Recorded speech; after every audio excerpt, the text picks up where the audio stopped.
Got it.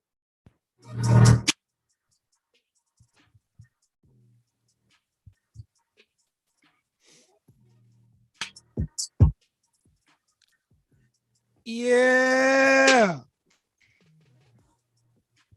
Motherfucking YouTube.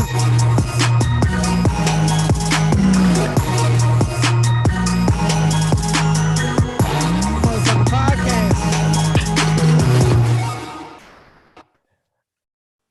Motherfucking sports. The motherfucking sports live. Ladies and gentlemen, Mr. Headquarters in the building. EJ, the motherfucking DJ in the building. It is I, the Thick Guy Bandit in the building. Man, we got it all, man. Look at my partners, man. Look at my partners, man. What's happening with it? What's happening with you? Headquarters with a leather jacket. You can't even call it a jacket. You got to say it's a jacket. It keep me warm. I bet it does. EJ with the official merchandise on. Everybody got on the official merchandise. Hey, we all repping. Yeah, we all repping it. Merchandise at, man. Yeah, man. Look, man, check out the motherfucking hats that we got on display today. You know what I'm saying? I got the black and red. Me and EJ both got the black and red. I got the throwback. Yeah, Thick Guy Bandit got the original. You know what I'm saying? Those are coming back soon. Make sure throwback mic and throwback hat. He going old school. Make sure you go to the motherfucking pod.com and check out the merch. You know what I'm saying? We got the hats. The throwback is coming back soon. Stay tuned for that. Check back us in February. Also, the motherfucking hoodie that Thick Guy Bandit got on right there. EJ the DJ got the t-shirt on. Thick Guy Bandit also got the dog tag. Make sure y'all check and get the NOLA edition for all our Saints fans out there. Yeah. We got a lot to talk about tonight. Yeah. To show your representation, man. You know what I'm saying? Rep the city, man. Get the NOLA edition hats, you know what I'm saying? The black, white, and gold. You know what I'm saying? The Who Dat Nation. Well, you brought it up, boss man. We might as well just go ahead and get it out the way. Make sure y'all check us out on the motherfucking pod.com. Check out all our latest episodes, including episode 35 and special feature episode 21. So make sure y'all check out all our episodes available on audio platform, all podcast platforms, such as Apple, Spotify, Pandora, iHeartRadio, the Black Podcast app. Which also stay tuned for our app that's coming soon as well. So make sure y'all check us out. Coming soon in the iOS and Google Play. We getting the app. We get the motherfucking pod.com. We getting the app. Hey, y'all get download it from the Play Store and from the App Store. And we got an app. It's coming. What's good, man? What's good? I'll tell you what, bro. I don't know what we did to be in this blessed predicament right now, because the world of sports right now is giving you everything right now. Every emotion that you can possibly dream of, from shocking upsets to back and forth slugfest. To a team that almost gave a win away to the greatest, found a way to held on. Shit ton of sports news. Eli Apple's got to be the most hated man in New Orleans right now. In New York. Yeah, in New York. How you piss off two fan bases? We'll get into that later. But man, just NFL this year has been how can I put it? It's been a crazy year. It's been a very entertaining year. Lots of storylines, but none bigger than this weekend. None bigger than this weekend. This weekend with these games, man. Let me just put it to you this way. And I'm going back to a previous episode and some notes from a few weeks ago before the playoffs started. We all gave our Super Bowl picks. And the picks were EJ the DJ picked that Tampa Bay and New England were going to face off in the Super Bowl. headquarters picked that it was going to be Kansas City and Green Bay, and my selection was Cincinnati and San Francisco. As of right now, looking back at the divisional, my team's the only one still in. Pretty much. My team is too. Yeah. Your team is probably going to be the Super Bowl champion. My teams is out. Your team is still going to probably be the Super Bowl champion. Your teams. Hold on, let's get to EJ right quick. Your teams have been out for a minute. Yeah. You had what? New England and who else? Tampa Bay. I had New England and Tampa Bay because I was thinking about the storyline. That might have been the best storyline that you could put in there, but I was wrong. I agree. That would have been a nice storyline to throw in there. My second pick was actually going to be yours. You was thinking about Kansas City and Green Bay. No, you wasn't. No, you. I was going. No, we never heard Kansas City. Listen, I ain't never heard you say nothing about Kansas City. You've been against Kansas City. I was going to call that the State Farm Bowl. Yeah. You did. Yeah, I called that the State Farm Bowl, but the State Farm Bowl ain't happening because Aaron Rodgers messed that up. Man, look. And we're gonna talk about him too. Yeah. But let's jump right into it. Let's recap. Jumping right into it. Speaking of Aaron Rodgers and the Green Bay Packers, they were the number 1 seed. They had to bye. They had opportunity to rest. It was a cold 8-degree night in Green Bay. It was snow. We talked about this goddamn weather. Yeah, we did. Very much. And San Francisco came into town. Remember, I told you guys, I said, man, San Francisco is one of these teams. Their defense matches up well. They have a good old line. They can run the ball. Deebo Samuel's a monster. They can give teams problems. Well, let's hold up, though. Green Bay was in control of this game.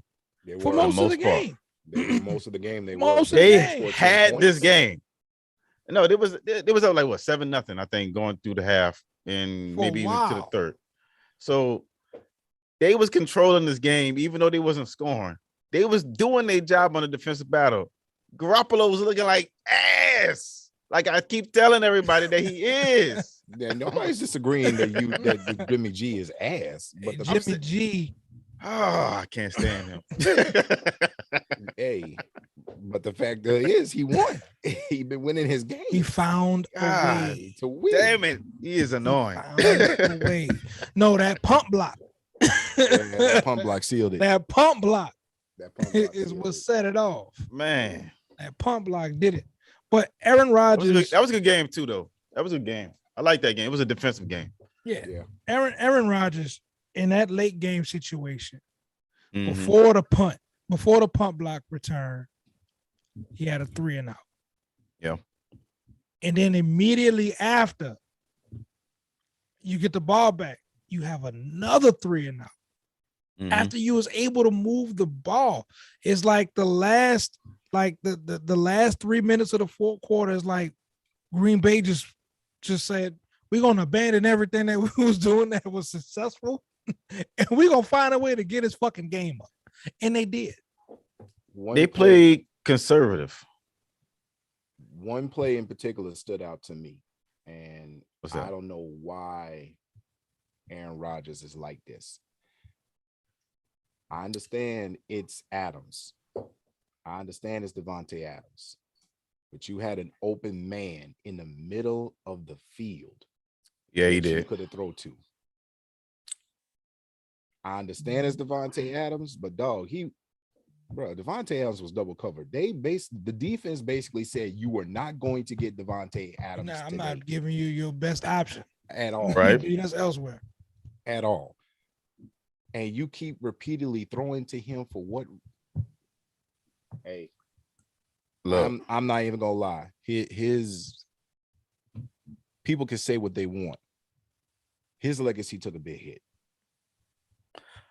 This is gonna be a big hit. I'm gonna say this: he didn't play terrible in this game.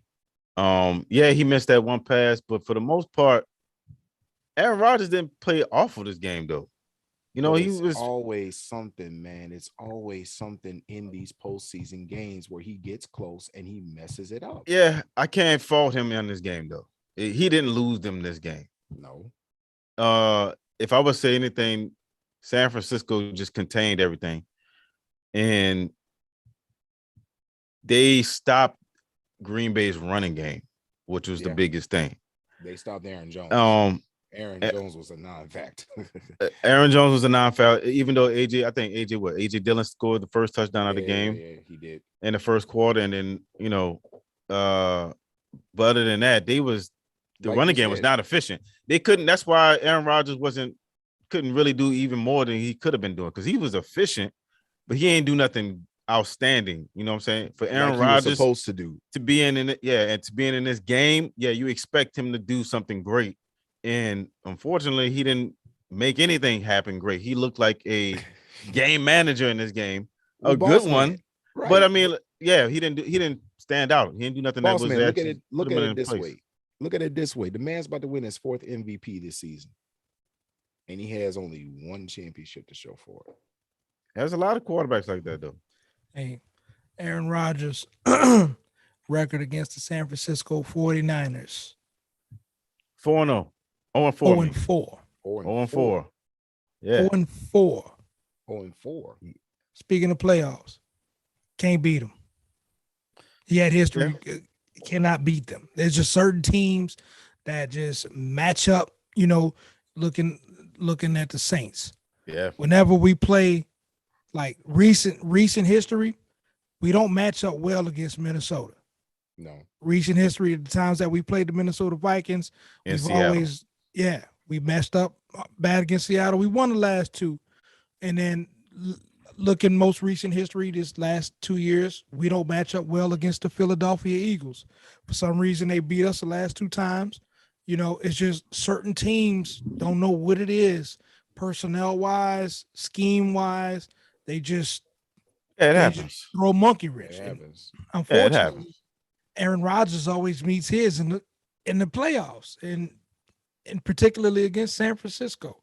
But I tell you a lot about the playoffs in the NFC in general, because we were thinking 1 or 2 teams realistically in the NFC that just were so much leaps and bounds better. And that's the way that the media blew them up. The media made the Green Bay Packers and the Tampa Bay Buccaneers seem like these 2 teams that's on a collision course to meet up in NFC Championship game. That was the narrative all over all of the major sports networks, and y'all know it, y'all hear it. So, in my humble opinion, it is a little refreshing to see something totally left out of left field. Oh yeah. Going back into that 49er history, guess who else has a piss poor history against the 49ers in their last 6 outings? The LA Rams. So the 49ers got a little luck rolling on their side right here historically. But going back into the game. And I want to say that Aaron Jones was a non-factor in the running game. Yeah. I meant in the running game, not in the passing game, because he led them. Yeah, because he was lighting them up. That's the one thing he was doing good. Well, in the running game. The 49ers pretty much contained everything. They said, okay, we know we're not going to give Devontae Adams to Aaron Rodgers at all. And we're going to commit to the run and stop Aaron Jones. That's basically how they beat the Packers. See, that San Francisco D-line is stout. I mean, they got, I thought missing Fred Warner was going to hurt. They stepped up, and it was bend but don't break. I think the weather had a lot to do with it too. Yes. I mean, with the snow, being able to game plan and scheme with the weather. I mean, realistically, are you going to fling the ball around the yard as much as you want to in that type of condition? Not as much, but Aaron Rodgers can do it. He's got the team, he's got the talent. They built for that type of game. Yeah, he's used to that weather too. It's just their offense is almost perfect. I mean, like the only thing that, in my opinion, as far as weapons that they're missing to me, is that they don't have a tight end that can stretch the field up the middle. Yeah, Mercedes Lewis, he's a good blocking tight end. He's an blocking tight end. Yeah, but I mean, like somebody that would actually put pressure on the linebackers to cover him. Yeah. Or a safety to drop down and try to cover him. That's the only thing I would see wrong with their offense. They got the 1-2 duo in the running game. You got your power back. You got your guy that can catch out the backfield too. You also got the perfect receiving, Devontae Adams. You know what I'm saying? So now I will say about Mercedes Lewis. Mercedes Lewis is a blocking tight end, but he's very good in the red zone situations. Yeah, he's a big dude. He's a big dude. He's good dude for what they do. He's just not a vertical threat like Jimmy Graham or anybody or Kittle or anything else like that. Right. You give Aaron Rodgers a tight end the caliber of I don't even mean to say his name, but you give him a Jared Cook. You know what I'm saying? You give somebody like you said. They had Jimmy Graham too. You give him somebody who can run routes, who can create separation, and there's a big body who can catch him over the middle. You know, you're talking a different ball game because he definitely needed a Travis Kelce. You know what I'm saying? Yeah. He definitely needed a tight end in the moments. You're 100% right about that. Yeah. I don't know. I feel like they gave this game away. I feel like I just kept feeling like they was gonna win this game and he didn't. And that just seems so weird to me. The Packers still felt like they were the better team overall. Mm-hmm. It just felt like that the 49ers just stole the game away late. Pretty much. So like towards that late third quarter going into the fourth is when the game started to turn. So I don't know. I don't know. I don't know what else they could have done in that game. So do you put that on Green Bay's inability to score and put them away early? Or do you give the kudos to San Francisco's defense and for keeping them in the game for so long? I gotta say the offense for just not making nothing happen. Yeah. I mean, yeah, the defense did good, but I mean, at the end of the day, usually a high-powered offense will beat out a high-powered defense, usually. Especially in nowadays NFL. I mean, but I don't know, maybe that's changing. Because Aaron Rodgers, they look like they didn't look the same. They didn't look like the regular season version of this team. No. So, but yeah, the weather. I mean, yeah, that can always be a factor. We saw what it did to the Patriots and Bills game a couple weeks back. Mm-hmm. A bad weather game can change things a lot. So, and you're talking about a game. Green Bay was favored -6. Yeah. Yeah. I still say what I said, man. It felt like they was the better team. They just didn't execute. Yeah. Period. Nah. Well, congratulations to the San Francisco 49ers. Fucking Jimmy G, motherfucking ass. For advancing. Look, remember when San Fran went on their run. Yeah. A few years ago, right? We all remember when they met up with Kansas City. Yep. We had the same conversations about Jimmy G back then. We're having the same conversations about Jimmy Garoppolo right now. Is it time to do like Birdman and put some respect on his name? No, I ain't say all that. Oh, no, we not giving no damn respect to no Jimmy G, and I think EJ is feeling that. Like, nah, he always got a good defense. He always got a good defense behind him. Hey, he could be potentially your starting quarterback in New Orleans next season. Play my song. No, man. We don't have a song played up tonight. Well, I'll say it. Hell to the no. Hey, that's not. Hey, right now you ain't got a quarterback. He ain't a bad option. What? I'm good. Jesus Christ. So you take. I'll take Jameis over him. You're damn right. That's if Jameis can be ready, and if another team they're gonna hit him with a contract before we do. We got some restructuring to do, but that's later on in the show.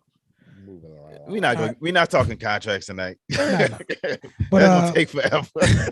Later on, well, the other game, another game that I won't get to, the Tennessee Titans. Oh. And the Cincinnati Bengals. Ooh. Thank you, Cincinnati. This was a good game, though. It was a good game. If you like defense, this was a good game. Yeah. Hey. Go ahead, E. Go ahead, B. Go ahead, B. Let him know, B. Let him know, B. Go ahead. What you got to say? I ain't got to say EJ that. Gonna say Ryan Tannehill is what? Dog shit. See, bro. There ain't no way. There's no way Tennessee was supposed to lose that game. There's no fucking way Tennessee was supposed to. Look, Tennessee's offense was so stagnant in this game. Worded. So,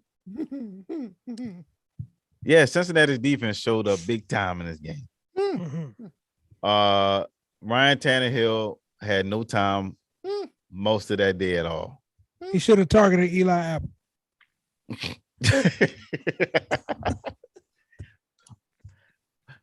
Eli, since when Eli Apple was anybody to talk shit?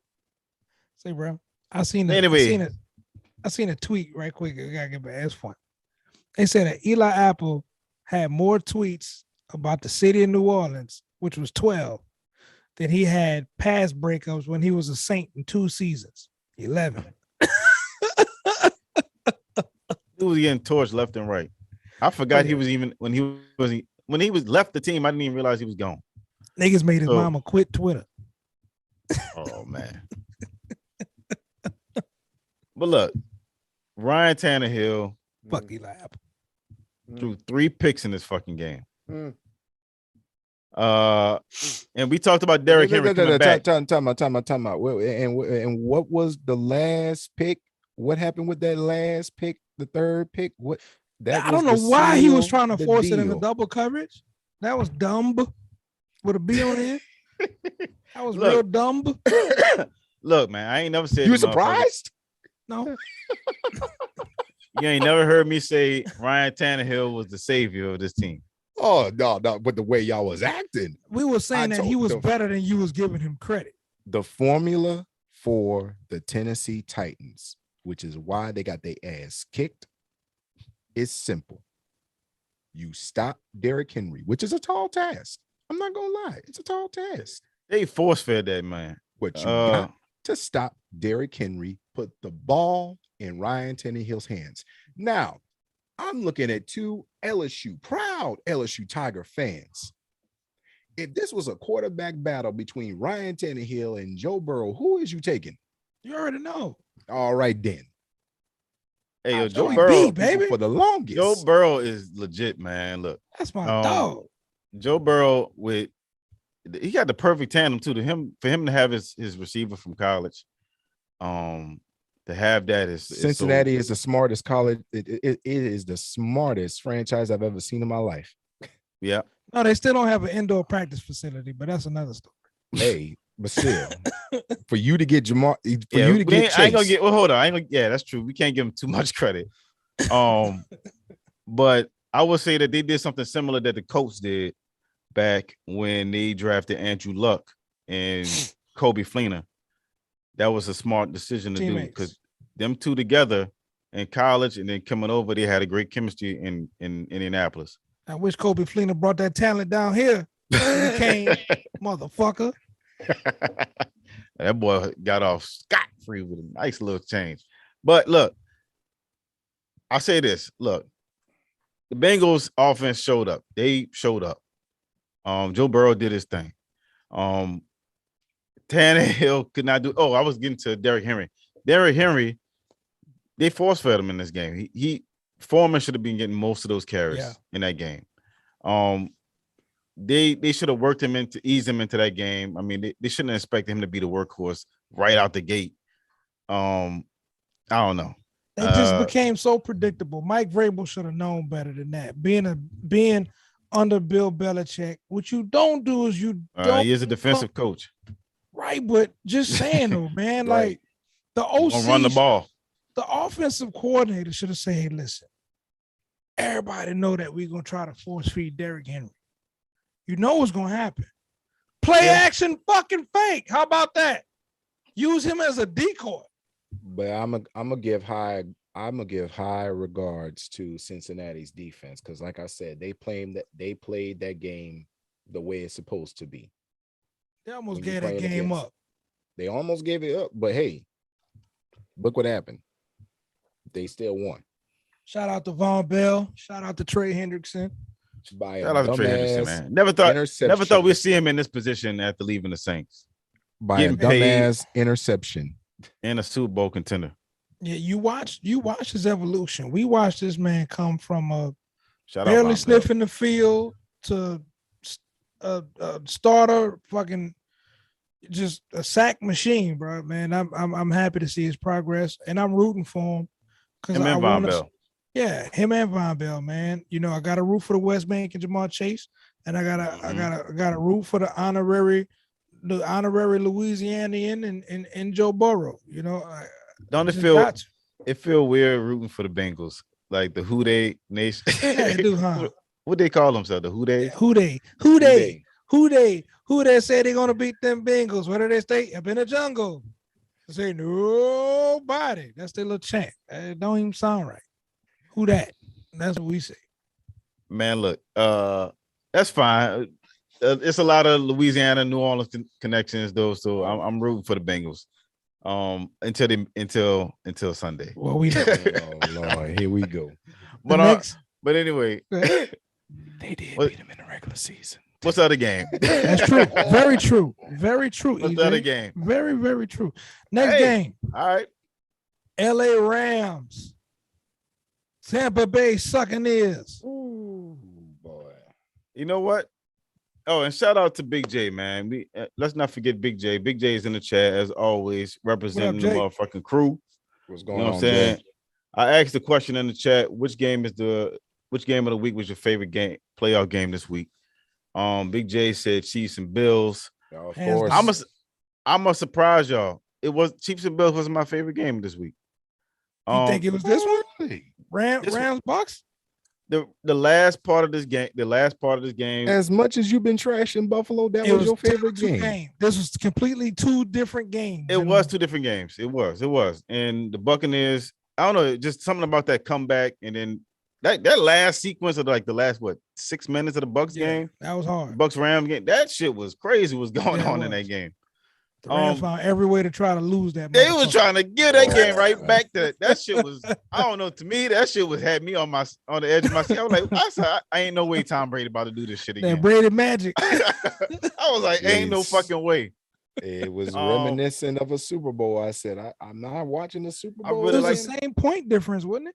I really like this game, bro. Maybe, and I will say this, maybe because I missed some. I did miss a piece of the Chiefs. The Chiefs Bills game. So maybe that might have had an effect. Just watch the fourth quarter was great. I saw that. But I don't know, just something about this game, this Rams Bucks game, just and then to see the evolution, I guess we're gonna call it, with Stafford. Bruh. I don't have no faith in Matthew Stafford. I have zero. And if you're a Rams fan, listening, he delivered on that last drive. Dog, if you didn't see how wide open Cooper Kupp was, he was. If he missed that fucking throw, but I'm saying there was more than one throw in that drive. That's true. What? It was two or three. It was three. That's true. Or two. But anyway, remember he had the short outside and Cooper Kupp. To Cooper Kupp. Yeah, that boy's a beast, man. Oh, hey, look. I take back what I said. Cooper Kupp is the best receiver in the fucking league, man. Like, beast. Put some respect on his name, is what you. How the fuck was this motherfucker getting so wide open? Like, how you leave him open? Oh, you didn't see that last play that he had where he just with Juju. Son, he run routes like a creative player. For real, dog. That boy just with Juju. A motherfucker feet just be moving, son. Like, bruh. He did whoop Joe Louis' ass. He just with Juju. It's hard to say it, but man, the white boy can ball that receiver. Man. Damn. But he just with Juju. I'm like, oh no, bruh. But like the dude failed out. The dude failed out. The thing about this game is when it's almost a curse, and we've seen it time and time again, man. Teams develop this big lead early, and it has so much clock left.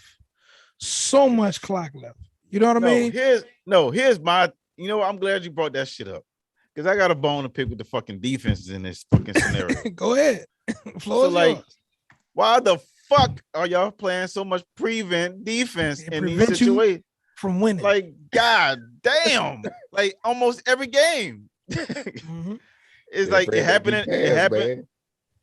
It was a prime example in the Bucks Rams game and in the Chiefs and Bills game. Like the defense was getting torched left and right in the last 6 minutes of both games. Why don't you just whatever happened to blitzing? Whatever just playing man coverage? Because that soft zone shit is horrible. Shit was fucking weak. I was like, man, what the fuck? This is not defense. I was like, are y'all? I have a question later on that I want to ask, and it kind of made me think of this. But I'm like, is games getting thrown around on here? And I've seen that being asked a lot lately.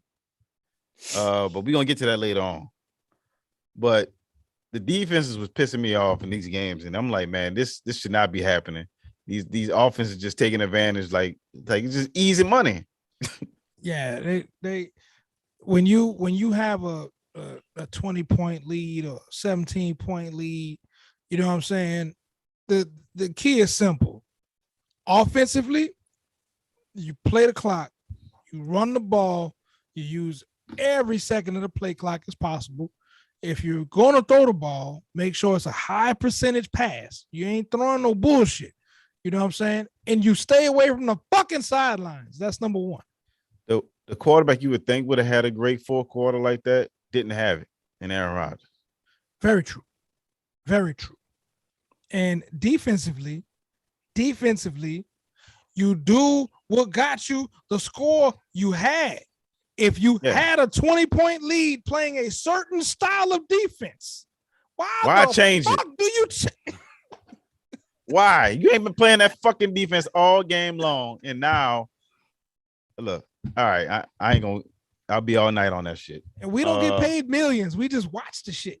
So just imagine, I don't know what's going through the head of these at all. We just watch millions to coach this shit. Big J said if Cooper Kupp would have missed that wide open pass from Stafford, Stafford would have punched him in the face. Bruh. He would have. Bruh. Look, but it's little fluky shit like that, bruh. A wide open that's like that. Dum, dum, dum, dum, dum. Them be the ones, bruh. Look, you know what? Speaking of, what about fucking Jalen Ramsey, dumbass? Mike Evans. Fucking Mike Evans, bro. Like, yo, what the fuck were you doing? Like, you just let him go. Right. And then he won't turn around and look like it's somebody else's fault. I'm like, once Mike Evans scored, like, yo. It looked like he didn't even try. Not a drop. I was like, bro. Think the point shave was in? We're going to get to that later in the show. We're going to talk about it to be finished with these recaps. But look, as you saw, what was the spread for this game? Oh, man, I got it right here. The spread for this game was the LA Rams Tampa Bay -3. Excuse me. Yeah. Tampa Bay -3. Yeah. And would you look at that? Damn. Tampa, yeah. Tampa Bay, Tampa Bay was not in control of this game at all, though. They was not. It felt like they should have lost this game by a lot. And on a small note, our thoughts and prayers do go out for Leonard Fournette. Oh yeah, he did play that game thinking about a relative who was murdered here in the city of New Orleans. New Orleans, y'all wilding. Chill out. That's all we're gonna say about that. But man, when Leonard scored that touchdown, bro, and it just felt like, holy shit. Here we go. Yeah, to start the game off. Yeah. Here we go. They should have kept running the fucking football. Honestly, I don't know why they stopped doing that. He could not do no wrong. He looked like a grown ass man against they fucking linebackers and shit out there. Playoff Lenny. That's what they call him. I think they should have gave him the ball a little bit more, but yeah, he deserved it. But look, Tom Brady and them came back towards the end of this game. Like I said before, that last 6 minutes of the fourth was crazy. And Dominic Sue's strip fumble. I was like, ain't no fucking way. Ain't no fucking way. And Cam Akers gave the ball up. But I will say this. Cam Akers fumble. Didn't I tell you the Buccaneers kicker suck? Didn't I tell you that? But I will say this though. Aaron Donald and Von Miller is a lethal.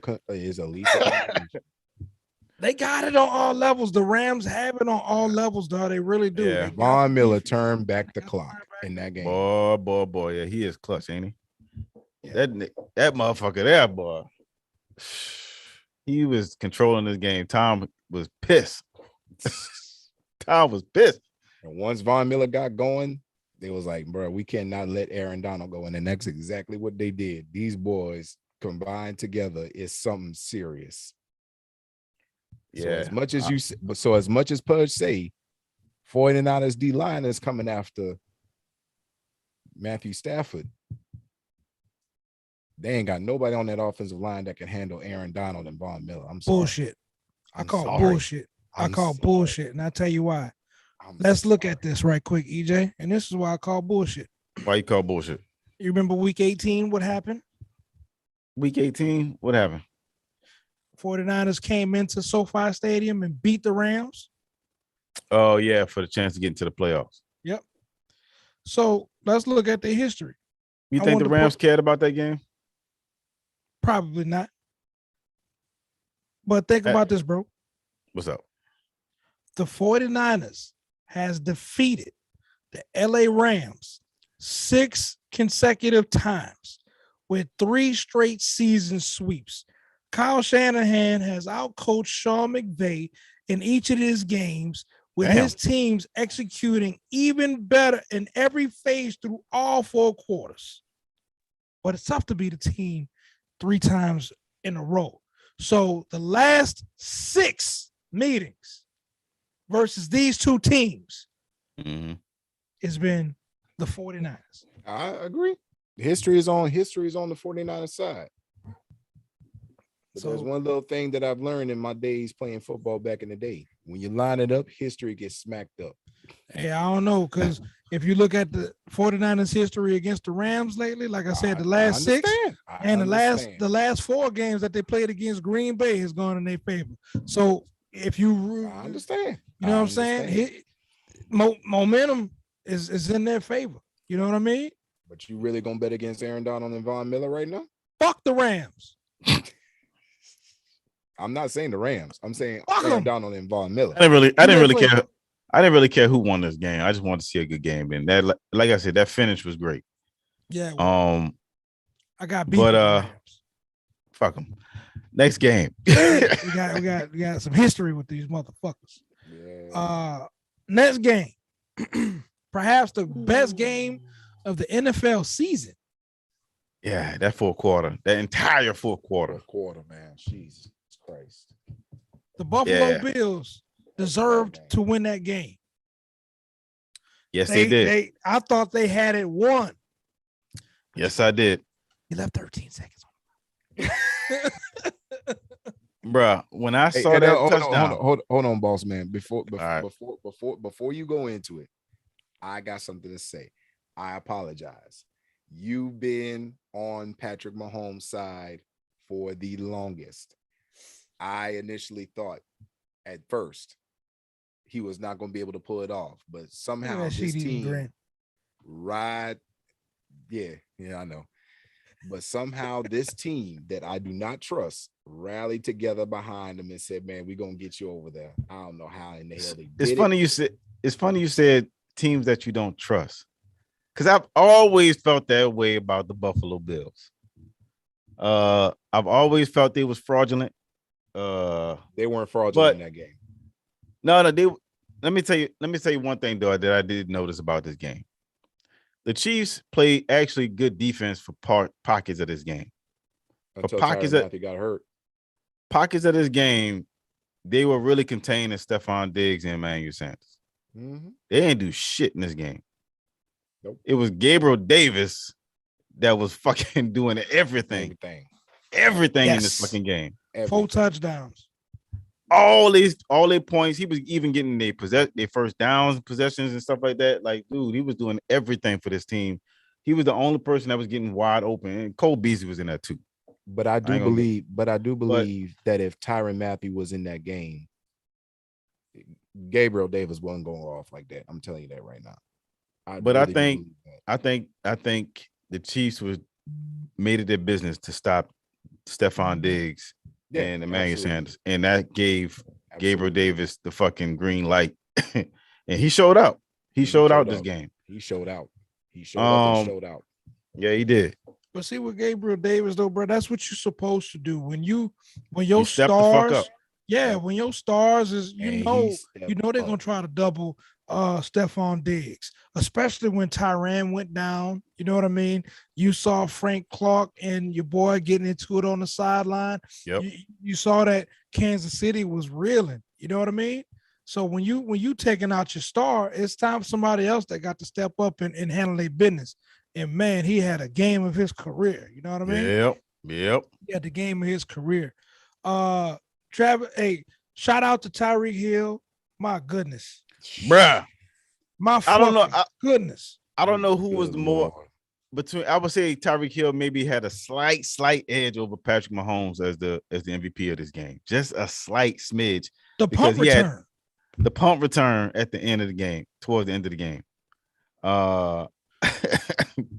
Bruh. The shallow crossing route in the fourth quarter where he housed it 60-some yards. And then I'm gonna say Travis Kelce. And then deuces. The nigga was at the 20 looking at your boy. And Patrick Mahomes. Patrick Mahomes. Thank you, Lord. Patrick Mahomes was in rare form, MVP style, man. Like the dude shows up in the playoffs. It's like there's one thing that I've noticed about you got Patrick fresh Mahomes. legs when it comes to the playoffs. Yes. There is one thing I noticed about Patrick Mahomes that I think, okay, he's going to be the problem in the near future. Ooh. Even with 13 seconds on 13 seconds on the clock, this boy did not flinch. He got up, started throwing that ball, and said, "I got this." I was like, bro. Both quarterbacks were so composed. Both quarterbacks were so dialed in. Josh Allen wanted it. Josh Allen wanted that thing. I wanted to talk about this though, because EJ, I'm drumming up from something that you said early in the season. They got exposed. They did. This offense got so many weapons that people forget about. They got Jerick McKinnon. Yes. You see, Jerick McKinnon was a godsend. Jerick McKinnon was a godsend. Jerick McKinnon, who forgot about how good this motherfucker was. Yes. He was good in San Francisco. People forgot about how good Tyreek Hill was because he was having an up and down season. He had ankle injuries. I never forgot about Tyreek Hill. Travis Kelce is probably the best tight end in the league. Chris Pringle stepped up and had him a nice game. Yeah. Travis Kelce, like you said, arguably the best tight end in the league. The best tight end in the league. Yeah. Some people might say Kittles. Some people might say Kittles. But go ahead. I would also say this. You also forget about Belair at running back. People forget about how good he had a major part in this game. He did. So they Andy Reid opened up the playbook when it came to the postseason. Everybody was getting the fucking ball in this game. So that offense was props to Andy Reid for calling that offensive. Man, this shit was fire. Go ahead. The offense was doing anything. I'm glad you brought up the that phrase play calling, because I have this little clip from Travis Kelce I won't play for you. I saw it. Speaking of the play that won the game, I just want y'all to hear the audio. The catch, and then seeing Tyreek standing over me calling game, and then seeing Pat running over me I'll remember that for the rest of my life. It was a fun experience. I'll remember Wait, that's the wrong clip. He had a clip at the press conference when Patrick Mahomes drew the play up, and he told Patrick Mahomes, he said, "I'm not running that play." In the huddle, he said, "I'm not running it." So Patrick Mahomes asked him what he's gonna do. He said, "Man, listen, this is what I'm gonna do. I'm gonna just run to this open spot over here, just throw it. I'll be open." That's how they won the game. Travis Kelce is a gangster. His own number. Travis Kelce is a gangster. I gotta find the clip. When I find it, we'll play it. Hey, Travis Kelce is a gangster. Man, look, that dude is he a baller for certain. He is. Yeah, look, they had no business winning this game. But I will say this though, for Josh Allen to go off the way he did and took advantage of a no Tyrann Mathieu, no honey badger. They only had 40 seconds to score. Now put this in perspective, boss man. Put this in perspective. You about to go to Cincinnati to face Jamar Chase. What that mean? They're not going to Cincinnati. That game is in Kansas City. The game's again. Well, still, you got Cincinnati coming. You on the Arrowhead. You got Chase, and you got Chase. Hey, bro, you got to deal with Chase.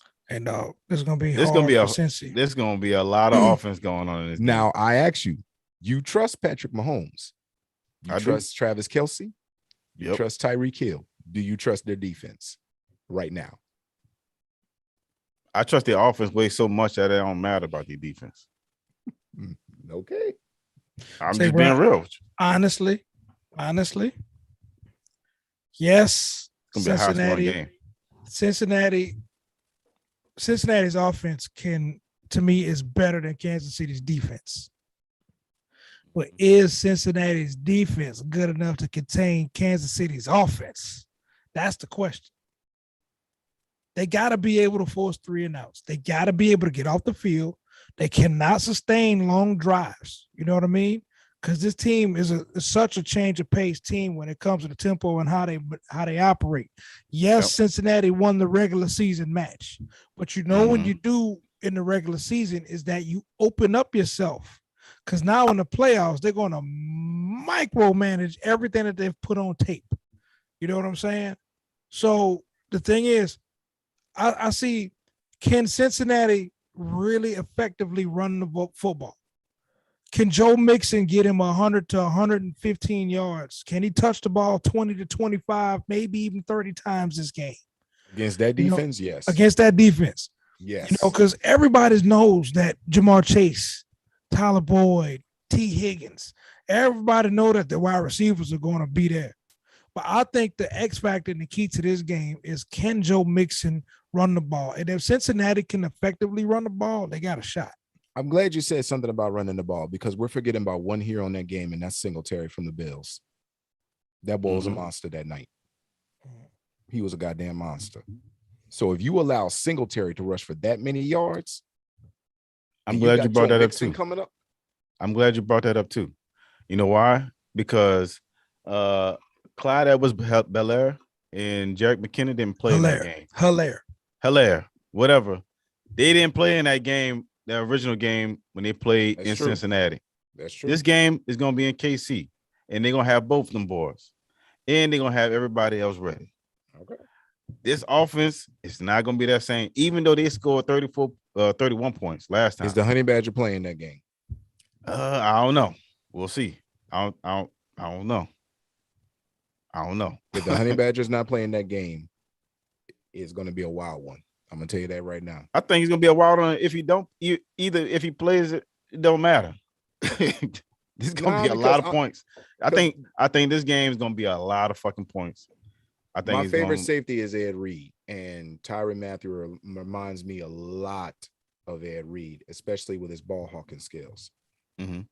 A lot of the passes that Davis caught, because Tyrann Mathieu went down, I don't think Tyrann Mathieu would have allowed that at all, because Davis was scoring. He quarterbacks that defense. He does. He quarterbacks that defense. When did he go down? He went down in the first. Before the half, he went down. Yeah, and Davis already scored once before the end of the half. I mean, I don't know. I think Davis was going to get what he was going to get that game, because they wasn't giving much up. They wasn't giving everything else underneath. He was getting everything deep. Everything he was getting was deep, for the most part. So I don't know. They wasn't giving up much below the. They wasn't giving up much in between the front seven. The front seven was doing their job. Right. I agree. The secondary needs a little work. But we already known that. Yeah. The Chiefs. That's the Chiefs' defense. They're gonna bend but not break. Yep. That's Sunday 3:30 kickoff is gonna be sunny and 47 degrees. So this is gonna be perfect weather. So weather's not gonna be a factor in this game. Also, I do have our favorite. Yes. By 7. Yes. I By do 7. have that. I got that clip for y'all. Now, that's a lot of points for a playoff game too. So that say a lot about the momentum that Kansas City is carrying over. It's gonna be a hell of a game. I hope Cincinnati win because that's my pick. But still, though, I think it's gonna be a good game regardless. But I'm sticking with my pick. That was my Super Bowl winner, Kansas City winning. So I'm rolling with my team the rest of the way. Check this out, y'all. Right before they called a timeout, right before we went out there and ran that play, and I told him I'm probably not going to run the route that it's called. I'm just going to run to the open area. And probably midway through his cadence, he was screaming at me at the line of scrimmage, "Do it! Like, do it!" And I was just like, "All right, here we go, boys." And it was just a little backyard football with a couple of seconds left that gave us an opportunity to win the game. That takes some balls. That takes some balls. And you know what? Run to the open area. it takes balls to win in this league. You know what I'm saying? And shout out to the Kansas City Chiefs. They did what they were supposed to do. But they got the ball in overtime and they made sure that the other fucking team didn't touch it. Period. That's it. Period. Hey, sorry. You got a defense out there. Defense got to do your job. And guess what? Number 1 ranked defense too. They kicker made the field goal to get there. Yes. Against the number 1 ranked defense in the league. Yep. So I don't want to hear about the overtime rules changes and all that good stuff. Because I remember they changed the overtime rules because of us. I don't need them. They don't need to change nothing else. They didn't change it enough. Yeah. They don't. Nah. You got a defense. Be getting fucking ties and shit now more than we ever had. Yeah, man. Tell your defense make a stop. Your defense can make a stop. You potentially playing this weekend. Would you call tails on the coin toss? Because you're supposed to, because tails never fails.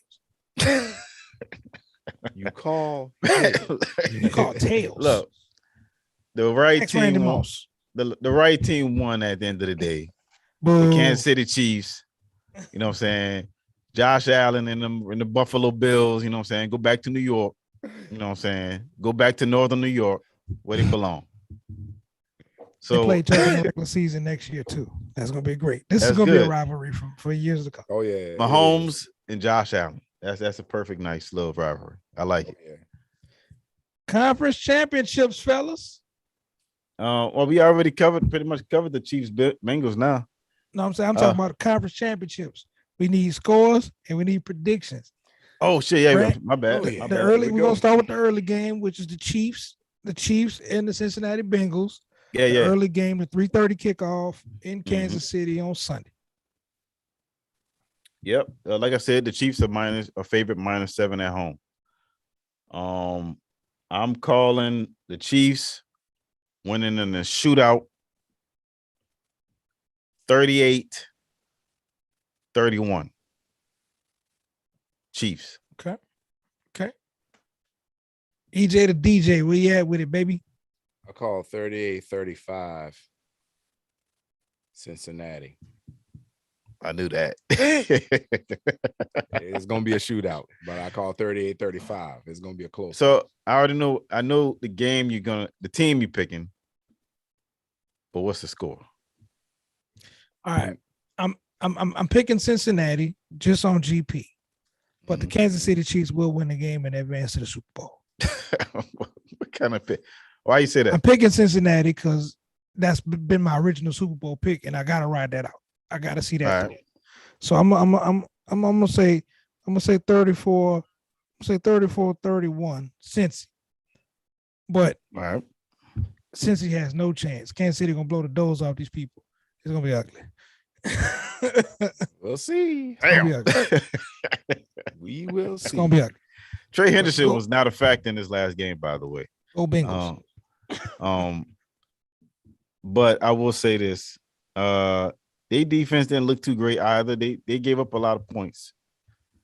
They had moments where Joe Burrow got sacked 9 fucking times. You're supposed to lose when you get sacked 9 times. Tennessee's defensive line and linebacker core exposed the fucking offensive line for Cincinnati. That's why I said Joe Mixon has got to run the fucking ball and find a way to get, you know what I'm saying? The way to back these fucking guys up. You know what I'm saying? So that way you can get some single coverage on the outside. You got to run the ball to open up their passing game. Big props to Joe Burrow though for still having a good game that he had, despite getting hit as much as he got. Absolutely. I'm sure he ain't gonna be feeling too good going into this game. He's gonna be fucked up. Yeah. What's y'all picks? You gave your pick, think I meant? Yeah, I said 34-31 Cincinnati. But I really think that the Chiefs are really gonna blow the doors off this. I think it's gonna be all right, we're gonna see. Finally, the Niners and Rams. This will be fucked up if you got a repeat of a few Super Bowls ago when it was the Chiefs and Rams. When it was the Chiefs and 49ers. Niners. I'm going on the side of history. It was my Super Bowl pick. I'm gonna say Cincy and 49ers for the third time in Super Bowl history. They played back-to-back in 88 and 89, and I think they're gonna do it again in SoFi Stadium. I have all the beef with the Rams for what they did to us this year for indirectly losing, so we wouldn't get to the playoffs. The Super Bowl is in LA. Yep. They made sure that they got a California team in this motherfucking Super Bowl. Yes. So don't be surprised if it's the Rams and the Chiefs. I'm just saying. Yep. That has more. It's more star-studded of rosters. As far as names and attractions. You know what I mean? So right from a monetary standpoint, it's gonna be Kansas City and the Rams. But from a fan standpoint, I say fuck the Rams and follow the money. Let's go 49ers. And I'm gonna say I don't think it's gonna be a high scoring game at all. 24 it's 20 minus 3.5, by the way. Okay, 24-23 Niners and a close one, just like they had in week 18. Yeah, the Rams are favorite minus 3.5. So take that what you want. The Rams are favorite at home. It really 24-17 Rams. I don't really see much of a home field advantage for anybody in this game. Because the Rams fans is fake. They don't have no real fans. Like you go and ask anybody who goes to a Rams game, team. And they're gonna ask you, "Hey, how long have you been a Rams fan?" This year when they move back. Ask them who's their quarterback before Jared Goff. Because anybody name the Rams quarterback before Jared Goff? No. That's what I'm saying. No. Who they had? I don't know. I forgot his name. It was not Kurt Warner. No, it wasn't. It was not Mark Bolger either. No. I'm gonna roll with. It's been hard to vote against the 49ers because they look like they just keep finding fucking ways. Nick Foles, maybe. I think it was. I have to look. The 49ers have been hard to bet against, man. Like they defense just keep winning and winning. I don't see a team of destiny, don't it? It do. It feel like they supposed to be keep winning these games, and I don't know. By looking at this game, I say the Rams should win this game. But I got a feeling the 49ers going to win. I got a feeling it's going to be the Chiefs and 49ers again in the Super Bowl. They got a little storyline there. George Kittle versus Travis Kelce. They played recently, so they had a good game. It was a good Super Bowl, So, but I'm gonna go with my head says, and I'm gonna go with the Rams winning this game. The Rams winning 20-17. Okay. All right, so we got it. Headquarters Sam 2017. Sam Bradford. How you like that? EJ to DJ 24-17, and I call the 49ers 24-23 in the road upset, which was set up the Super Bowl 2 weeks after. Hell of a halftime show set up as well. Hey, and real quick, the Big J also put in some scores for the 2 games. Okay. He calling the Chiefs 31-28, and he's calling the Niners 28-21. Okay. Hey, but I'll tell you this, man. Whoever's in the Super Bowl this year, whatever team wins the Super Bowl, in order for Kansas City, the way that the shit is just looking, looking like is Patrick Mahomes for the taking. It's his Super Bowl to lose. We were saying that about Brady. We were saying that about Aaron Rodgers. And out of the big 3 that's left over, he's the biggest of all of the quarterbacks. You know what I'm saying? So it really is his Super Bowl to lose. I would love to see Joe Burrow come in and win it. You know what I'm saying? None of us are really that. I wouldn't be mad at that. Nah, none of us are really that really impressed with Jimmy Garoppolo. We would actually call that a letdown. We would feel. Would you agree with that? I mean, what I'm saying?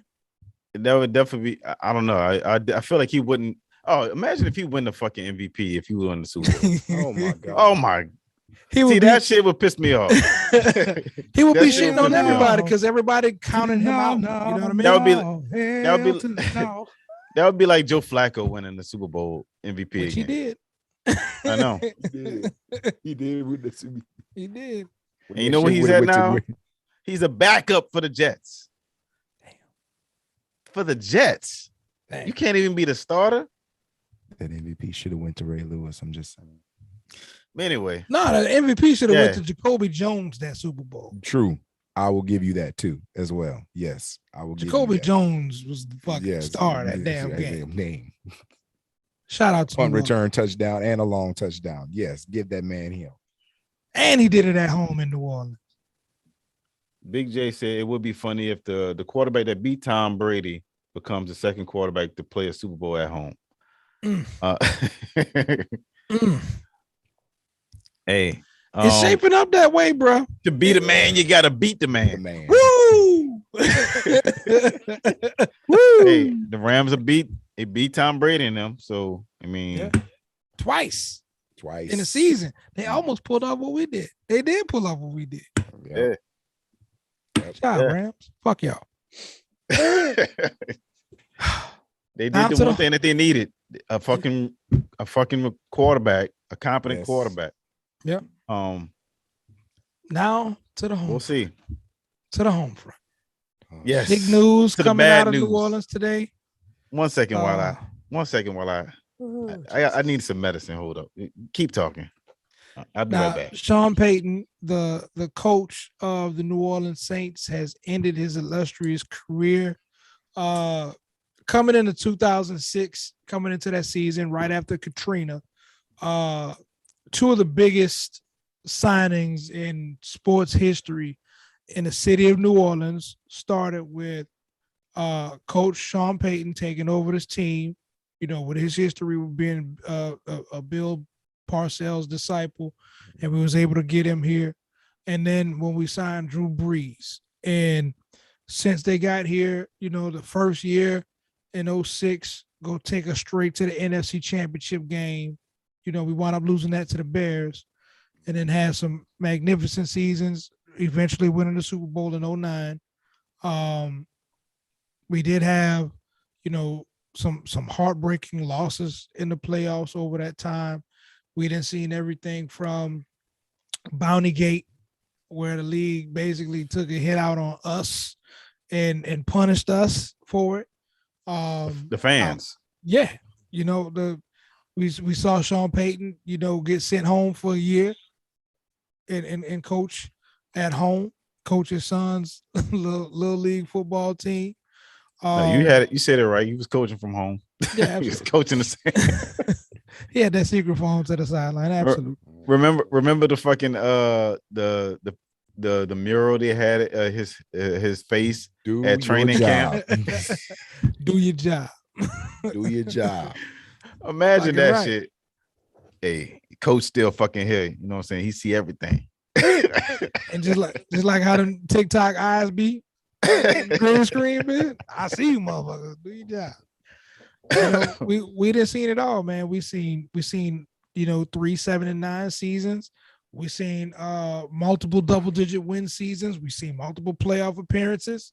You know what I'm saying? More importantly, we saw a Super Bowl victory. Yes, we saw a Super Bowl victory.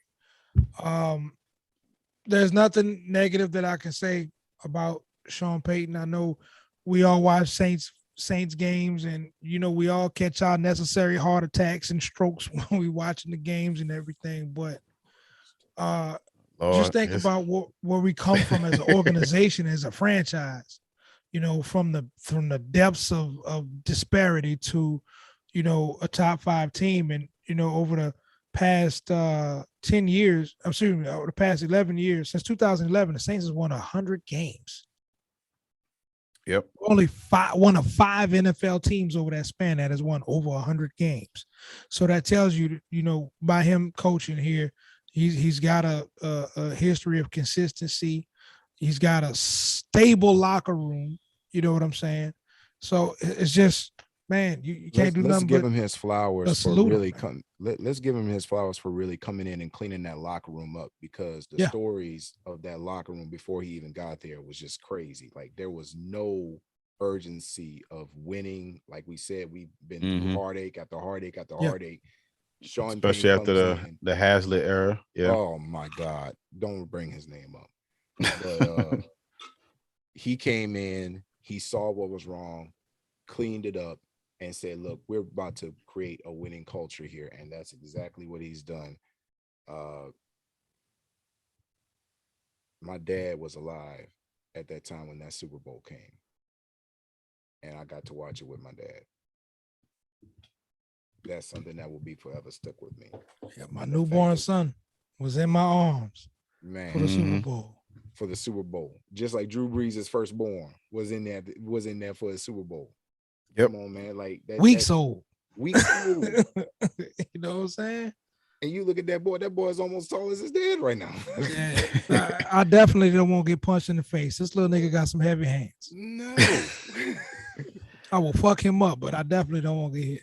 Man, look, that was a special time for to be a Saints fan. You know what I'm saying? You remember the parade? The parade was great. We was right there. We was right there by the convention center. I wasn't out there, but I heard it was ridiculous. I heard it motherfucker was missing work to go for that motherfucker. Cold in a bitch too. Man, look. It was cold. It was. But look, Sean Payton had that Super Bowl. He brought it home to the Saints. Talk about come on, touch it. He there was a story. One of my friends that I was working with, he was out there. I had to work, so I was pissed. But he was out there, and he told me the story. He was like, Sean Payton was out there on that parade, just holding out that Super Bowl trophy, telling everybody, "Hey, come on, this is yours. Touch it. This is yours. We brought it home for y'all. This is yours." And that was our Super Bowl. Boy, the games that we had.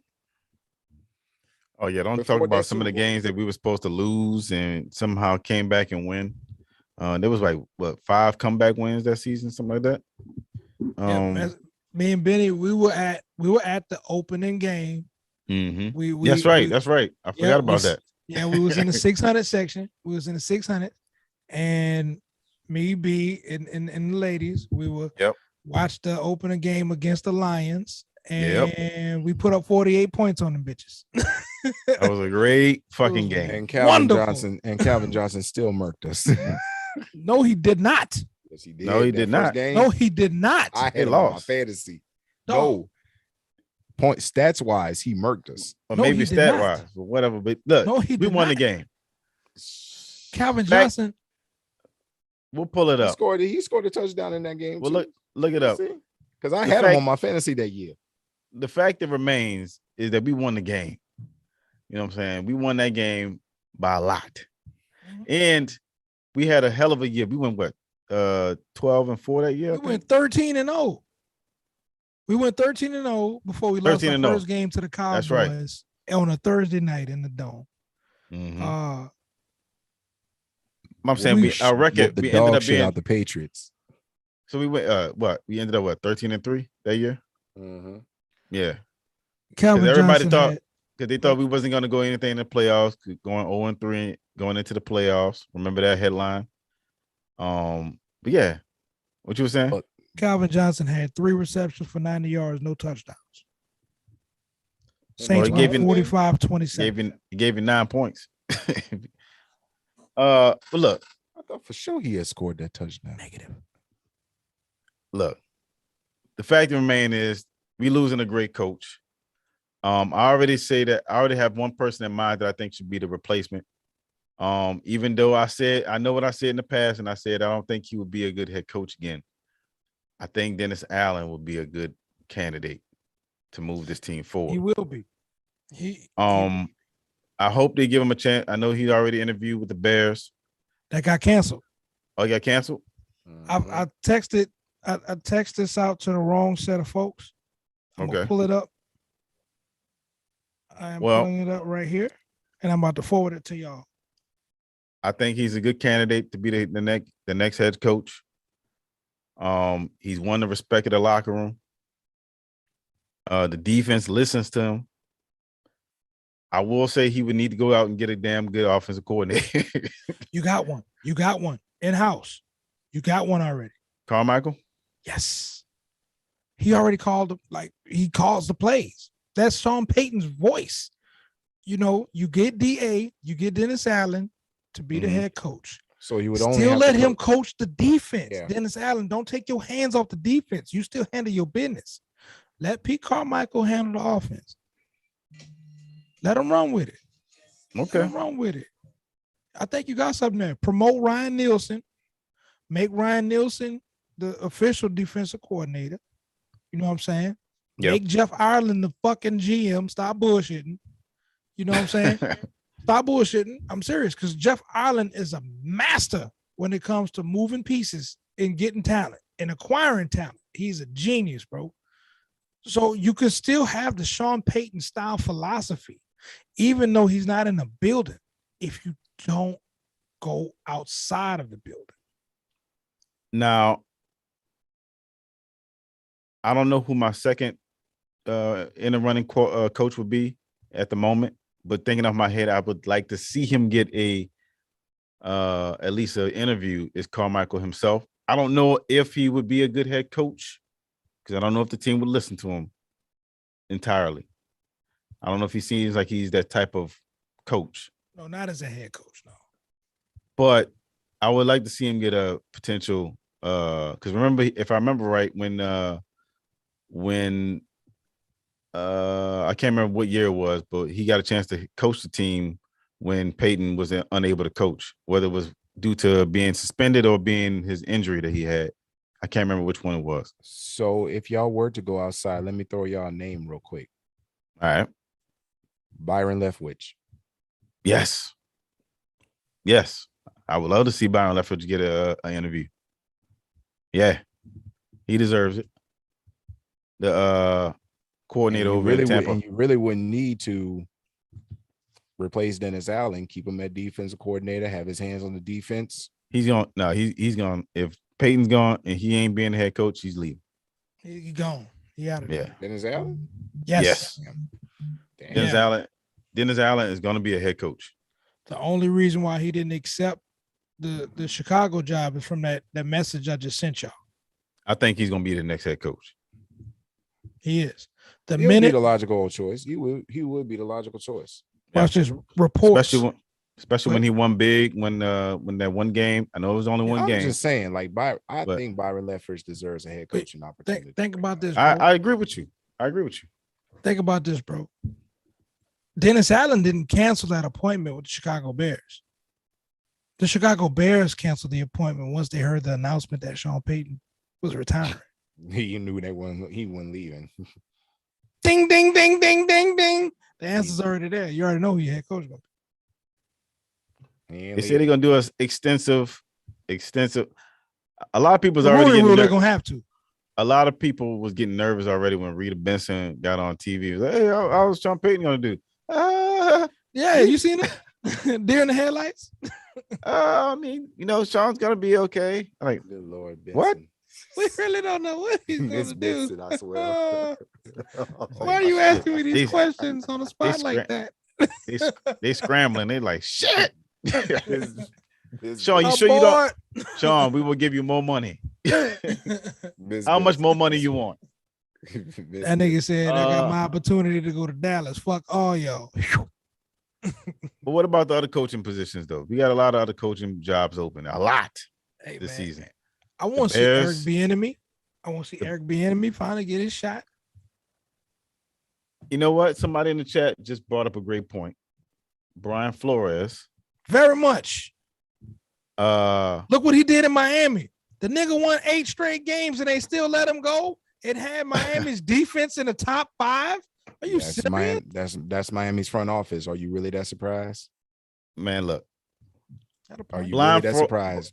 Brian Flores is going to get probably every look. I think I would think they would not be smart not to interview him in New Orleans too. Brian Flores is going to just for this. You know what I'm saying? I think Brian Flores is going to fuck around and be the coach of the Texans. Watch. Well, the person in JAC is saying that he's going to the Giants. I don't know. We'll see. The Giants head coaching job. I don't know if anybody wants that job right now. They got one person who will take that job with no problem. Who? Urban Meyer. You think Urban Meyer want to go to New York right now? He ain't got no choice. He don't. I guarantee he do not want to go to New York. The way they he ain't got no choice. The way they had the heat on his ass down in Florida. He ain't got no choice. You think he want to go to New York? He ain't got no choice. Don't sign me up for that shit. He ain't got no choice at that point. We want you. Come on. Man, look. Let me tell you something. Brian Flores is going to go somewhere, and it's going to be an unexpected place. Remember, Denver is open. Chicago is open. Miami is open. New York, the Giants is open. For Brian Flores, I think I might say he might fit best in Chicago, I believe. Chicago? Okay. Well, being that the history of Chicago Bears has always been about defense. Brian Flores is a defensive coordinator, so I think that will fit perfectly. Yeah. Now, does he have the pieces in the defense already? Not really, but he can make it work. He'll make it work. Okay. Well, look. So, what do you think? What do you think they got, Ben? Who do you think some of these moves gonna go? Do you think Byron Leftwich is going to get a chance somewhere? Yeah, you got 6 spots in the NFL that need coaches, but I'm keying in on teams that I look at a team like the Giants. You know what I'm saying? You look at the assets that they got coming up into the draft, right? Yep. In this year's draft, let's see. In the top 5, they got the 5th pick, they got the 7th pick from Chicago. Right. So that's 2 picks right there. And you have, let's see what else we got. So you got 2 picks in the first within the top 10, the 5th and the 7th. Right. What do you need? You need a quarterback. They need every fucking thing. Right. Feel me. They need a quarterback. You can go offensive line. You can go O-line. You can go receiver. You know what I mean? But in this draft, this is not a very quarterback friendly draft. You know what I'm saying? So you can key up on 2 very, very, very stout positions on that offense to shore up that offense. And if you get somebody like a Byron Leftwich who loves to spread the ball around, you know what I'm saying? You take some of that pressure off of Saquon Barkley. You know what I'm saying? You get a complimentary back, which he's missing. You get another complimentary back through free agency. And you in good salary cap space, man. The Giants can actually make a quick turnaround with a quality coach like that. You know what I'm saying? To compete with, because we all know Dallas is a fraud. None of us believe in any of the teams in the NFC East. To me, this division is still probably wide the fuck open. You know what I mean? Yeah. Look at the opportunity there, man. The NFC East is open every year, seems like. Right. And what better way to cut your teeth? Because guess what? If you don't have a great showing in New York, it's not like they were expecting much anyway. So it's not like you're going to be hurting anyway. Know what I mean? Will Jason Garrett get another job in the NFL?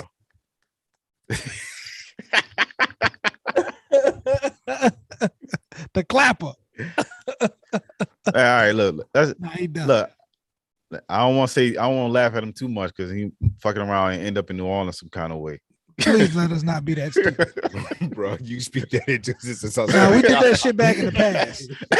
Sean Payton had changed that. He said, Jay-Z said, once you've had filet mignon, it's kind of hard to go back to hamburger helper.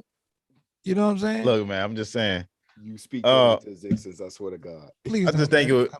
Please, Lord Jesus, don't let that happen. But I'm just saying. Please. But look, oh, Lord Jesus, that's a fire. I swear, if I see the timeline say Jason Garrett is the new head coach of New Orleans Saints, I'm calling Benny. I would assassinate him. Damn. You won't even get a chance to see the field. Sorry, Jason Garrett. Jason, whatever you do, don't come to New Orleans, bro. Just don't even step foot in there. Talk about you want a head coaching job. No, sir. It's just come for Mardi Gras and go home. Go for Mardi Gras. Go home. Well, look. I don't know, man. Look. What about any other coaches though? Go to the Metairie parade. Oh, ain't nobody going to no damn Metairie parade, man. Look, you know what? Jason Garrett will. That's his. We do know one person that's a Metairie parade going person. That's a future interview coming up soon.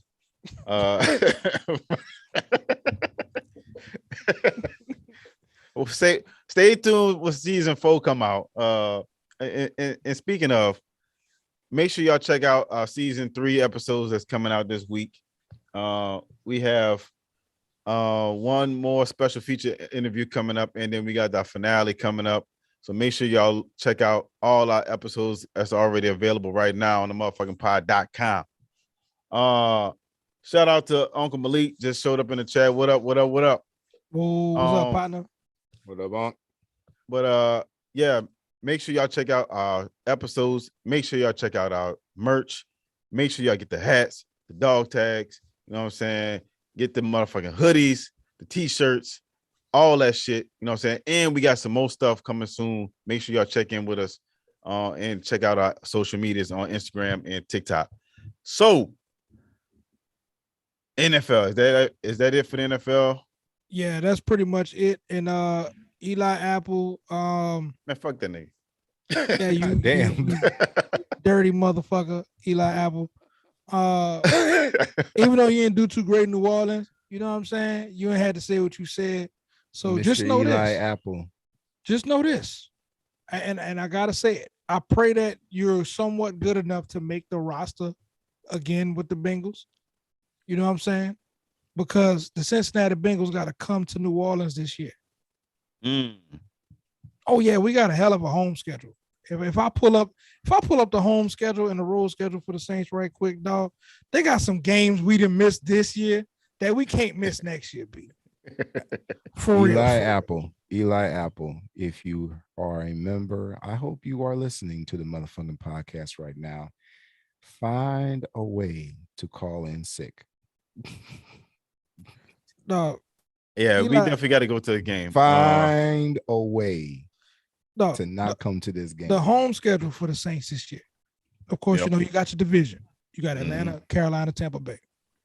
You got the LA Rams coming to the Dome. Yep. You got the Seattle Seahawks. Yep. Coming to the Dome. Dangerous. You got the Baltimore Ravens. It's gonna be a tough schedule. Dome. You got the Cincinnati Bengals coming to the Dome. You got the Las Vegas Raiders coming to the Dome. And you got the Minnesota Vikings coming to the Dome. You got some young receivers gonna be in this damn Dome. I gotta go to that Ravens one. Road games. Coming to time. Road games. Atlanta, Tampa Bay, Carolina, of course. Yeah. You play the Arizona Cardinals. It's gonna be a tough schedule. Cleveland Browns, the Pittsburgh Steelers, the San Francisco 49ers, and the Philadelphia Eagles. We playing all the NFC North. God damn. You play two divisions every year. Plus you got plus you have to play the lowest seed playoff team from the year before. So we got the AFC North and the NFC what? In the NFC, we got the NFC. Hold on, go back. Is it the no? We had the East this year. We got the NFC West this year. Okay. So no Cowboys. No, we got the NFC West, which is the Niners, the Rams, the Cardinals, and the Seahawks. And we got the AFC North. That's gonna be a tough schedule, man. So we got some games that we didn't missed. Crew members, if y'all want to come hang out with us at a Saints game, let us know. If y'all want to come tailgate, let us know. I would love to go to a road game. I would love to go see us on the road somewhere. Yeah, no doubt. We got to hook that up, man. We got to hook that up. We've been talking shit a lot. We got to do that. Yeah. Eli, we can invade Tampa. We can invade Atlanta. You know what I mean? Big J says at some point, Deion Sanders will be a head coach in the NFL. I don't know about that. We'll see. If he develops Jackson State into a hell of a program, I don't see him jumping to the NFL. I think he's going to be the person that could potentially surpass the late great Eddie Robinson of Grambling as probably one of the greatest black head coaches at the college level. You know what I mean? But he is doing that. He is doing exactly what you see. He's developing that program. He is very much developing. So I'm extremely proud of him and what he's doing. And all right. That's another thing I didn't forget to mention. I just want to say a quick shout out to the Coach Prime, as he likes to call himself, Coach Prime. Congratulations on scooping that #1 pick, man. Yeah, he got the world of Florida State fans pissed the fuck off right now. That's what you call recruiting. Hell yeah. But all right. So shout out to Brittany Renner. She gonna be on Jackson State campus. Oh shit. She used to play soccer there. Did she? Yeah. Oh, okay. She was a soccer player at Jackson State. Hence the connection. Back in the all comes together. Pre-ass. I'm sure she was still giving up them cheeks back then. Everybody giving up them clap. It's an HBCU. Did you know that Jackson, Mississippi is one of the highest STD rates in the country? Oh no. I'm serious. Look it up. It's a real fact. Well, yeah, they clapping cheeks in Jackson. You go to Jackson State, you get your cheeks clapped, especially if you're incoming freshman and you don't know the game. Yeah, everybody clapping. It's gonna be a lot of high fiving. Shit. Here's what it is, man. It's HBCU. Right. Moving on, man. Historic big cots in you. Goddamn it. It's going down. God. Moving on, NBA. Moving along, please. Moving along. NBA news. EJ, you might want to hear this shit. James Harden might be on the move, potentially. Oh, really? James Harden is talking about, or there's at least rumors of James Harden being traded for Ben Simmons because of the fact that James Harden is potentially, I guess, wanting out of New York. How you feel about that? With you being a former Rockets fan, a former Harden? Well, you say you're still a Harden fan, right? So, yeah, I'm still a Harden fan. I am. I'm not gonna lie. I'm still a Harden. What's fan. that? I like his talent. It's phenomenal. Now, the question is, I believe it could work if he's traded to the 76ers. That could possibly work with Joel Embiid. That could possibly work. The question is, that'd be a great fucking move for them. The question is, will it be a great move for the Nets? If you get Ben Simmons in return, I think it is. I think it's an upgrade to the defense. It definitely helps the Nets defense, but it don't help your offense at all. You don't need him. You don't need him to score though. Yeah, you need him to facilitate. You need him to open. KD, create. You got Kyrie, so yeah. Yeah, you got Kyrie, and you got the greatest pure scorer in the game in KD. You got Kyrie that can cook anybody at the point guard position, and then you have another point guard, point forward, in Ben Simmons. It can play defense on the wing too. So now you got the lockdown defender that you need. Now you lose a lot of fucking shooting. You lose a lot of shooting. That's a lot of points down the drain, bro. I'm telling you that right now. But you get rid of, if you feel it, you get rid of a headache and you gain a shooter that you really need to add in with Joel Embiid because they need more scoring. Tobias Harris is a fraud. He is a fraud all-star. He is not an all-star. He's a good player. He's an above average player.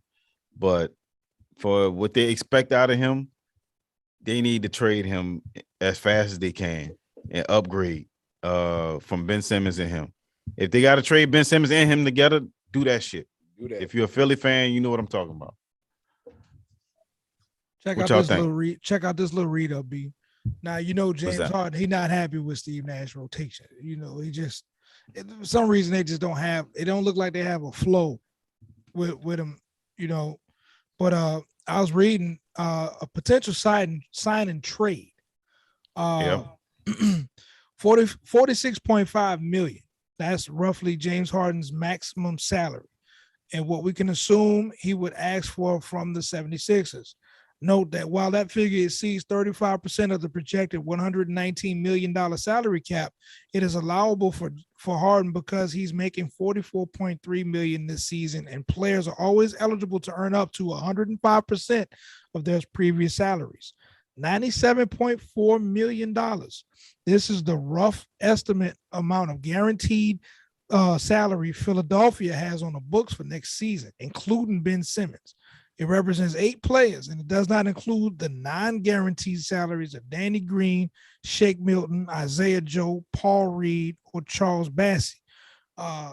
Those 8 players are Joel Embiid, Tobias Harris, Steph Curry, Furkan Korkmaz, and the rest of these bums. $152 million. This is the rough estimation of the next season's luxury tax apron. The apron is a figure that is usually between $6 to $7 million above the luxury tax line. When team acquires a player through a sign and trade, that a team is not allowed to spend above the apron for any reason until the following league year. The projected tax line next season is $145 million. So the money, be you the money man. How do you work the money for James Harden if Philadelphia is going to be the fit? If you're Philadelphia, I mean, like I said, the Tobias Harris trade on top of that could help to make the money work. Tobias Harris is making about the same amount of money, if I remember correctly, in the close to the $30 million range. You put Tobias Harris in there to make it fit. If I remember right, Ben Simmons is making a big contract too. So yeah, you might not even have to. You don't have to add him in that trade, but you throw him in there to add a little extra incentive because of the fact that you want to make the trade happen. And plus, if you're Philadelphia, you're trying to scrub your books anyway. Right. You want to get rid of players that you don't feel like is the future. Tobias Harris ain't the future. They can't win a championship with him.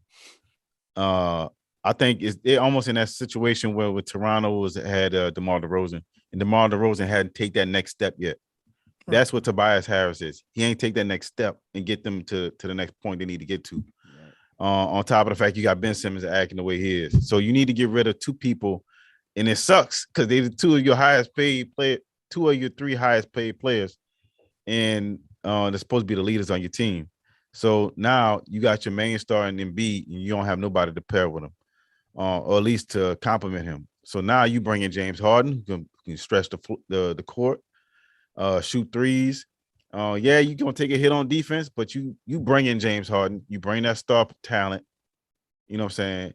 You bring in somebody. Go up. It's just the points gonna go up. Down. Yeah, the defense gonna go down, but you got other players to play out there that can kind of help out with that. Mm-hmm. Now in the return, you're gonna need something else in return from the Nets. You're gonna need some players. You're gonna need some maybe some picks in there too, to help make it work. But they can make this trade work if they want, and even add another team in there. But they can make this shit work. I think it's a great trade. Both teams win. I don't see why both teams would. I see why both teams would do it, I guess, even though they know the other team's gonna get better. But I mean, if you feel it, you really want to get this trade done. You would. You want this shit to be over with. Trade. This is affecting the team. Is this trade? Would you say is 2 years in the making? The Ben Simmons, where is he going to go? This whole Ben Simmons situation is kind of, you know what it remind me of? You ever had an ex-girlfriend who just in every sense of the word, you just can't stand this bitch? You know what I'm saying? Just the pure side of her make you want to slap her in her mouth. You know what I mean? Yeah. That's where it is in Philly. Philly just, they don't give a fuck where Ben Simmons goes, as long as it's out of their organization. You know what I'm saying? Right. But how long are you going to be able to realistically keep James Harden when you make this trade? What kind of contribution do you think you're going to get out of him for a set period of time? I don't know. I think James Harden's looking for a long-term deal. That's why he didn't accept the extension from the Nets. I don't know. I think he still hasn't found the place he really wants to be yet. So I think he just wanted out of Houston so badly. He just was like, all right, I'm gonna go to the Nets. Just to move. Well, we saw that. I mean, he gained weight or alleged weight, and they got him the fuck out of here. So, I mean, I don't know. He might be trying to force his way out again. I mean, he hasn't looked the same this season. I will say that. He ain't as effective as he. Now they have a new rule in place now as well with the contact rule, but offensive players. You can't force contact. So, which was a big part of his game. I don't know, man. I mean, I think it should work though. It's a trade that they need to make happen because Philly ain't have a lot of options. They don't have a lot of options. I mean, what you gonna do? You can maybe trade him to Houston and go get John Wall, but how long you gonna have John Wall? John Wall's in the same situation, but he's just more injury prone. True that. I mean, you can also send him to Portland. He's a real solid player I think him to Portland would make sense. Get CJ McCollum. But I mean, CJ McCollum probably not gonna put you over that hump like you want to. Philly, to me, with Embiid off the floor. With Embiid off the floor. I'm not speaking if James Harden was on his team. But with Embiid off the floor, is he consistently going to have to play 40 minutes, 45 minutes a game? In the playoffs, yeah. Can you give him 15 minutes? Can you spell him 15 minutes and find another fucking big man that can come in right behind him and do what he do? I mean, they got Andre Drummond. So that answers your question. Yeah. So no, the answer is no. So I personally don't see.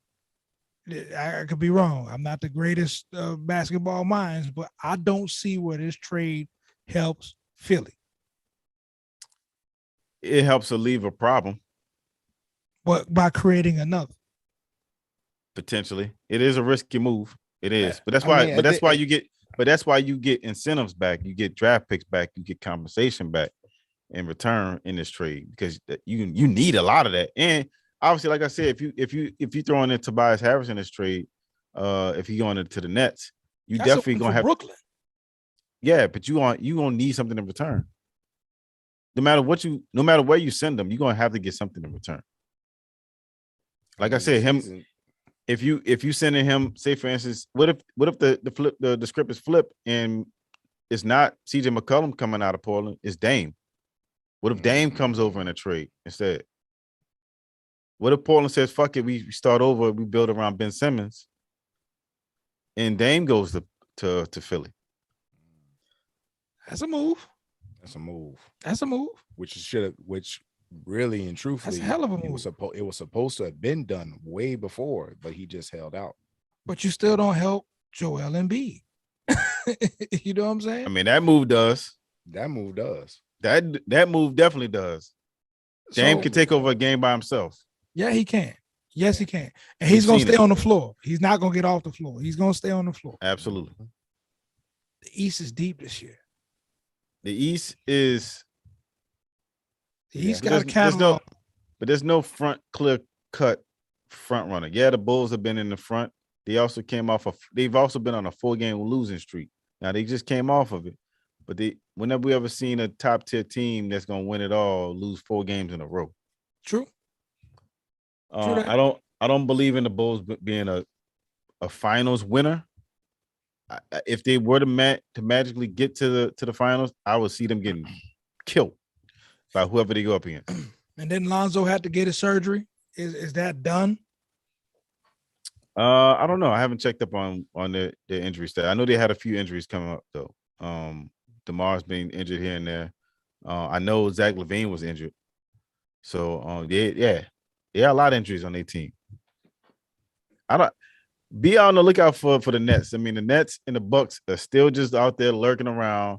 I still predict the Bucks to still come out of the East. I see Miami has been going in and out of the first seed. Miami might be a trade away from upgrading because you never know what they might be over there scheming. They always got something. So, funny enough, the Cavs. Now they kind of fell back down a little bit down to the 5th or 6th seed last time I checked. But the Cavs have been in a running of being in the top in the East. So whoever very impressive this year. Right now, whoever thought that shit. Right now, as I'm looking at the Eastern Conference, Miami is number 1 now. Chicago's number 2. Brooklyn's number 3. Milwaukee's number 4. Cleveland is number 5. Yeah. Philly is 6. Number 6. Charlotte is number 7. Think about this though. The 2 teams that was in the playoffs last year, the Knicks and the Hawks, are 11 and 12. So right now, if the playoffs started, they wouldn't even make the damn playing games. No Trae Young. Julius Randle is looking like it was a mistake that he made the All-Star game last year. We talked about that. We talked about his inability for consistency. Because when he was down here, he was like, man, how could he go to New York and ball out like he ball out? And then you see him turn kind of human again. Dude, you see him, a lot of pouting, a lot of non-leadership out of him. I've seen a lot of people talking about the potential of Zion getting traded to the Knicks because of Cam Reddish getting traded over there from Atlanta, and now them, reforming up their old Duke team with RJ over there. Imagine if RJ Barrett. But imagine if Zion comes back and does get traded and forces his way to New York. I don't want Julius Randle in return. No, I don't. I'm just being honest. I don't want Julius Randle back, even with the upgraded squad that we have, and build around Brandon Ingram, which I think they should do. I don't think Julius Randle would be a good fit locker room wise. We saw the Julius Randle experiment here before, and defense is awful. It doesn't exist. We already talk about how horrible we are on defense now. You know what I mean? On that side of the ball, we can't. We inconsistent from 3. We're inconsistent with 3 and D players. We're inconsistent, especially if we're running and another team can have a stretch where they score 12, score 15, and we trying to play keep up. We've seen this before.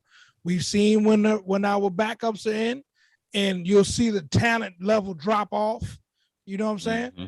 Now we did have a couple games where our fucking bench held they on. I'm not gonna pin it all on the bench, but we have too many holes to fix in order to create a brand new problem, especially on the defense end. We need somebody who can be able to step up and lock down a team's best scorer, and we don't have it. Pelicans? Other than Herb, I'm about to say, I think Herb Jones.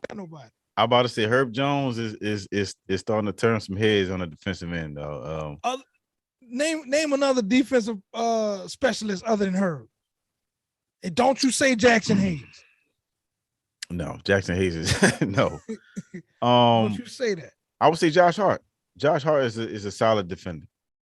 Solid defender. Potential trade bait? He is a trade bait. He is not wanting to be here long term.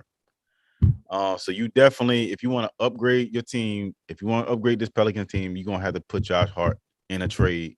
He's been having his best season so far. You need to move him before the trade deadline and get somebody for the future. I would even potentially dangle Javonte Graham only if it was for a great player in return because of what you gave up to get him.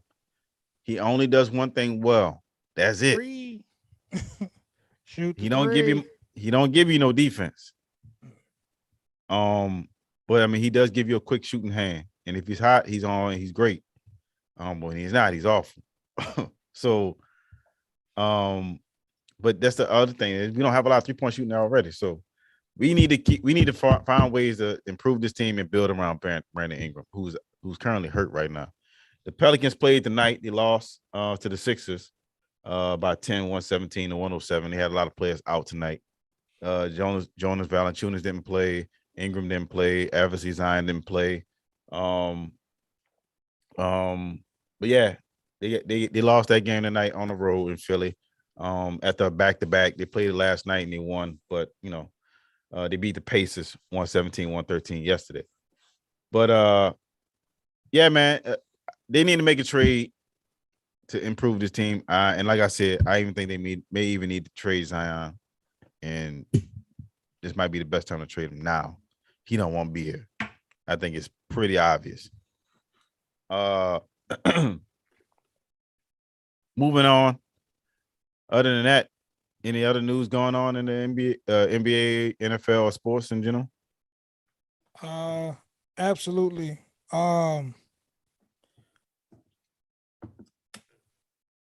We gotta before I hang up. Last thing I gotta say. Going over the scores for tonight in the NBA. Denver. Of course, the 5-point win over Detroit. How do you like the fit with Aaron Gordon being in Denver now?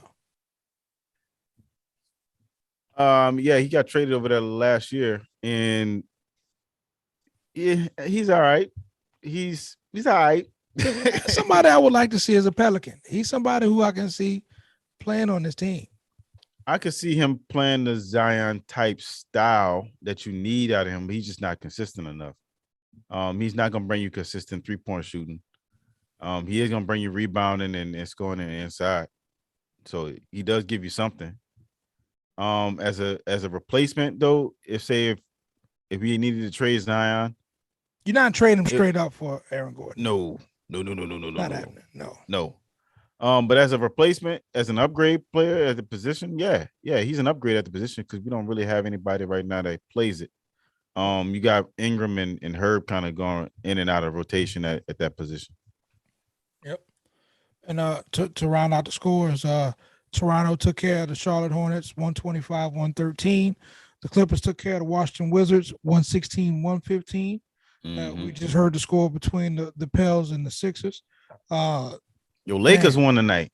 Lakers won tonight. They beat the Nets tonight. Beat the Nets. LeBron was I've seen a few dunks. I've been looking down. I don't know if y'all pay attention. I was looking down, catching a little highlight or two from time to time when we was speaking. No, LeBron been on this game this season. He's had to do his best to hold together whatever they can. He has to.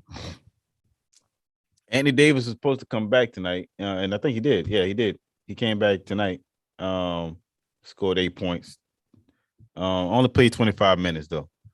So I don't know if I didn't check to see if he got re-injured or anything like that, but he did come back. They got the 10-point win in Brooklyn tonight.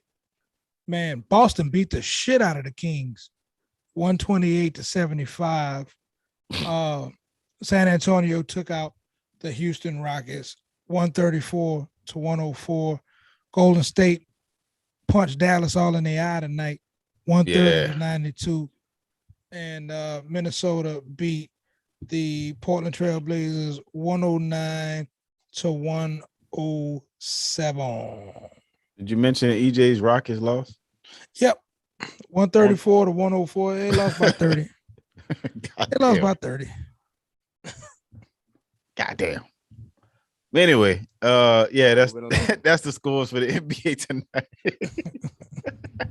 Move it along. We moving through week 13 of the NBA this season. So we're more than halfway through the season.